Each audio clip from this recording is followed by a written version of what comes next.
Sometimes I like to play chess. It's simple. To be the winner, to get rid of the other king. But life is different than a game of chess. Let me explain further. This is me, the Speaker of the House. And this is where I want to be, the President of the United States. The good thing is, President Edward is already dead. Before I can get his chair, I must remove Vice President Edward and our loyal supporter, Hastings. But the good part about the real world is that there are no rules. Checkmate.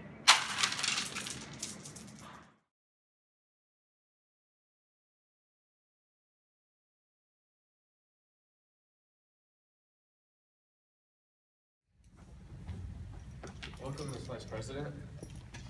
Welcome to your future home, Miss Vice President. I'm glad you arrived safely. How was your flight? It was tiring, but I'm glad to finally be here. Do you know where my secretary is? Or for that matter, where the other cabinet members are?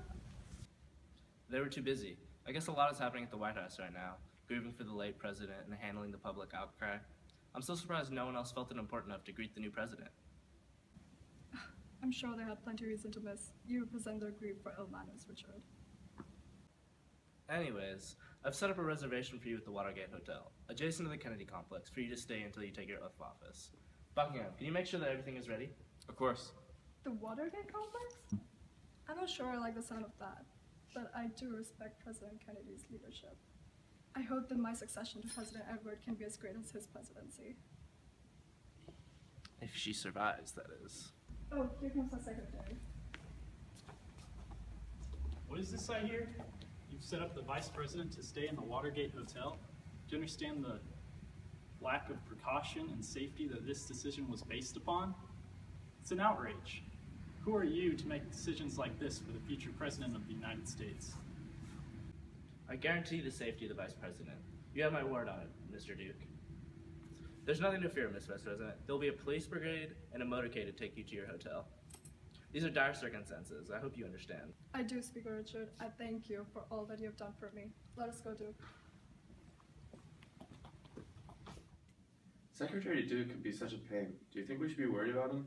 He is clever, but he won't be too much of an issue now that he's stuck in the Watergate Hotel. Catsby, let's get straight to business. I believe you can convince Party Leader Hastings to help me be into the presidency. I'm not so sure about that, Speaker Richard. Hastings was loyal to the former president. I doubt he was bedside so suddenly. What about Senator Stanley? Well, he pretty much does as Hastings does. Well, Catsby, I think it's best you try anyways. Just describe the plan to Hastings without revealing too much information. Encourage him to take our side.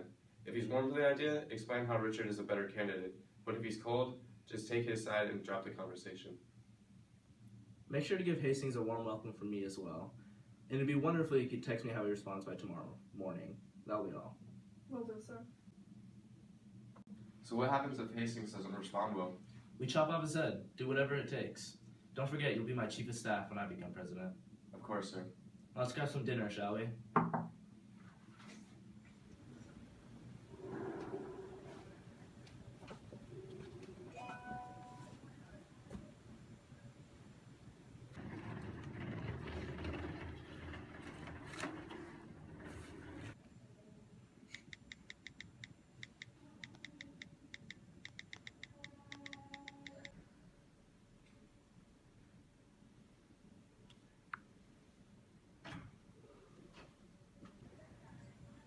Hastings. Catsby, it's been a long day, hasn't it? Yes, it has. Did you hear about the swearing-in that will take place tomorrow? I have, and hopefully things will get better after Miss Edward becomes president, and nothing will change my mind about that. Well, I have a meeting to attend, so I'll see you later, Catsby.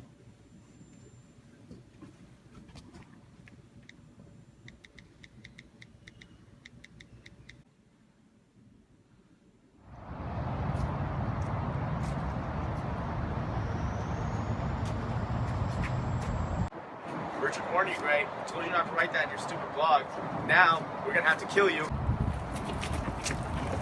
I've done nothing wrong.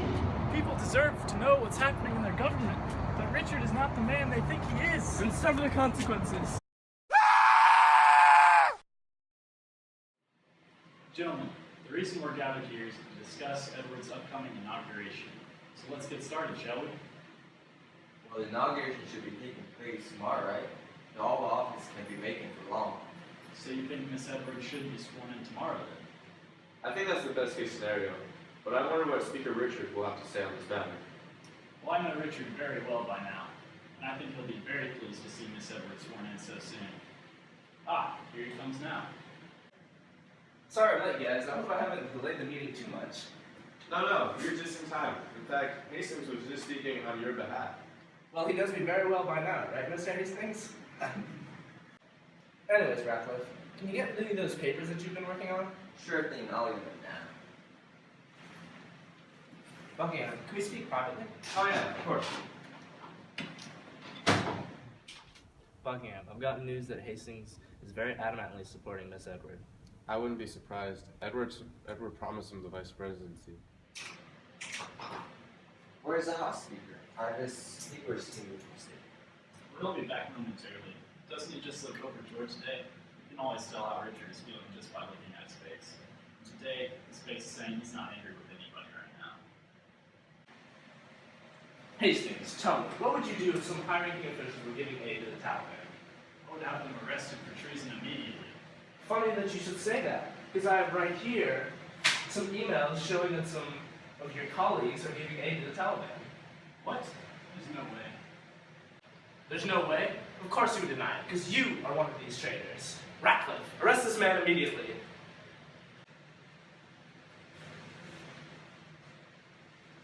Why didn't I see this coming? I was so foolish. I shouldn't have ignored Stanley's warning. And my car even broke down on the way here, as if it knew this were going to be my downfall. Looks like Margaret knew what she was talking about after all. I don't have time for this, Hastings. Damn, Richard. This is a sad day for America, and it seems sadder days are coming. Buckingham, I'm going to need your support through this one. Things will get sticky. I want to know if you can tough it out with me. You know I can do this. All we have to do is convince Mr. Mayor. He's the most global person on Washington. It's a miracle he got the title Supreme Court Justice. Okay. Just be ready. I will. Mr. Mayor! Mayor, Fucking how are you? How have you been? It's been a chaotic time for us all, Mr. Mayor.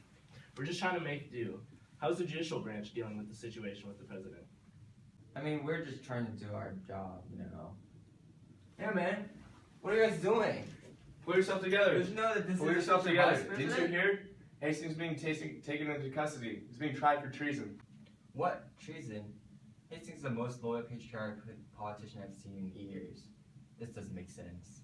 We're all just as shocked, Mr. Mayor. He was caught just yesterday giving aid to the Taliban. They got him on phone, video, and cell phone recordings, the whole 9 yards. It is rather unfortunate. He would have a fine vice president. This is unheard of. Do the people know? No, the press hasn't caught wind of it quite yet. Well, we should get it out there before they find out. It'd be bad press if they find out about this from another source. Might draw some crazy conspiracy cover conclusions. Give me the full report. I'll assemble a press conference immediately. Good idea. The people need to know. I'll start drafting an official press release as well. Thank you all for coming, and there will be no further questions.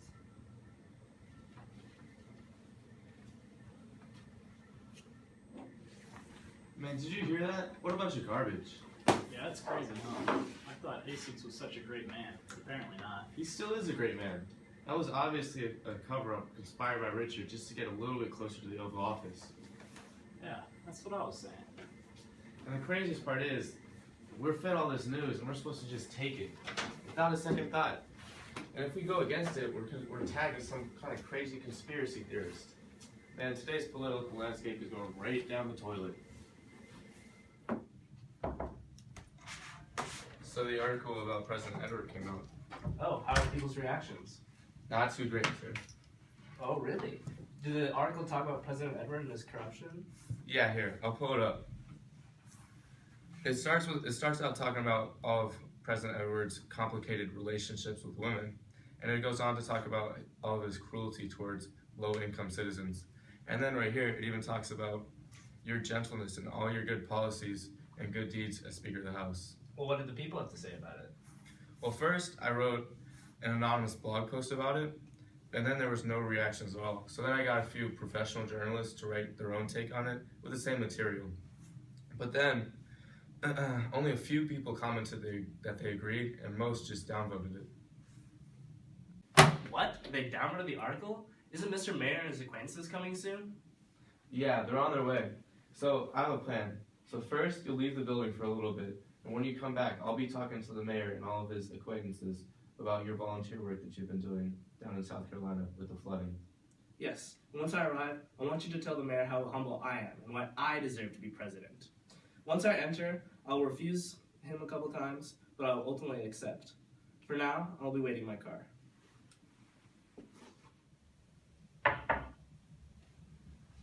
Hey, Buckingham. Hey, Mr. Mayor, how are you? Great. Richard's not back from his volunteering in South Carolina, but he should be here shortly.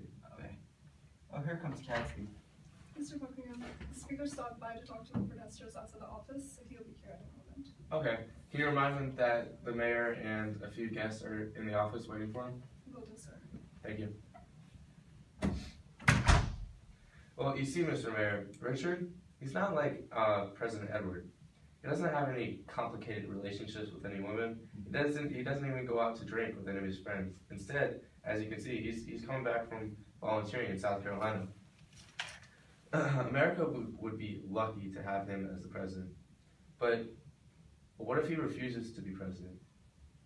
Oh, please, he should not refuse. I hope he doesn't.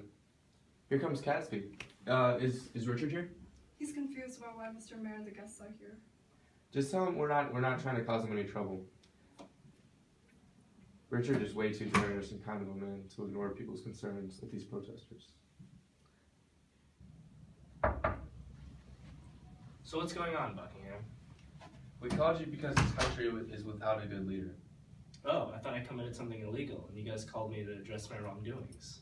Well, yes, you have done some things that have been wrong, such as refusing a presidency that you know you deserve.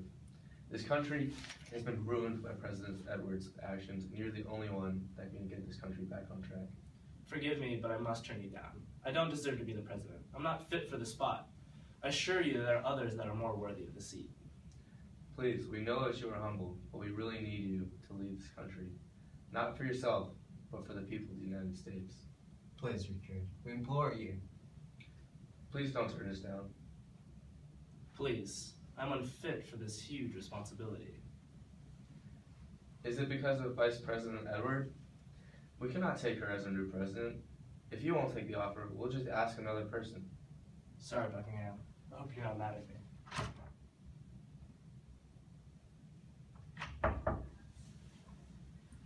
Okay, Buckingham. I was moved by your plea. If I want to or not, for the country and for the people, I'll have to endure the responsibility and take on the presidency. Thank you, Richard.